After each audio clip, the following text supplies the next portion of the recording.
The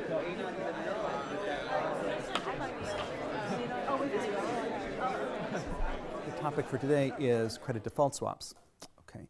And I promised you, I've been promising for the whole semester, that we could use our same balance sheet structure to talk about credit default swaps.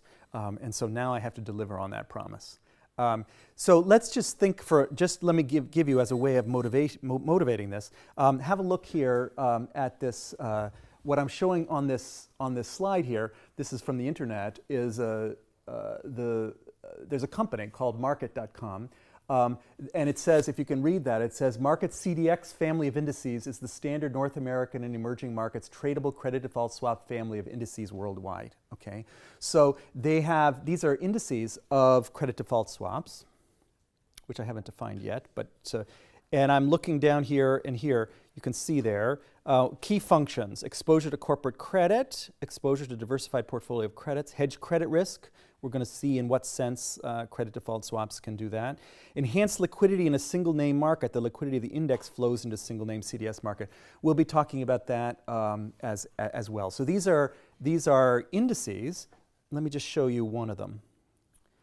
So there, this is, and then we're going to get behind this. So what this is showing is on the left hand, you see their basis points, spreads, basis points. So these are basis points over some riskless rate, like a treasury rate.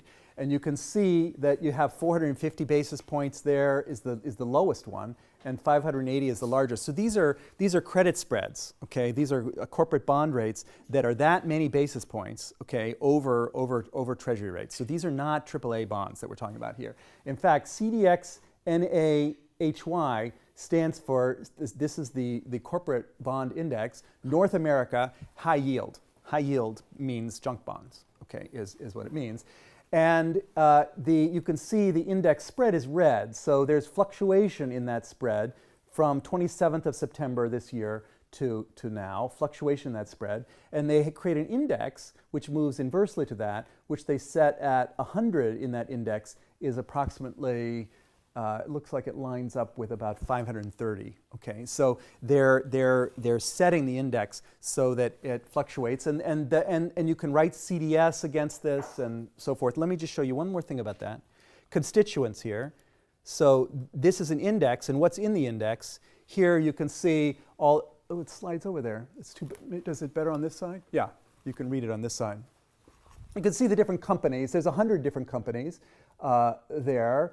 And there's the reference obligation. You can see the rating of this there: B, double B, triple C. Okay, so these are low ratings. Okay, these bonds, and this is the percentage weight in the index. So there's 100 of them. Each one of them is 1% weight in the index, and this is the kind of object that's underlying credit default swaps for the lecture today. Have in mind that we're thinking about a corporate bond that has a lot of credit risk. Okay, and a credit default swap is a way of peeling that risk off and selling it separately, just as an interest rate swap is a way of peeling off interest rate exposure and selling it separately.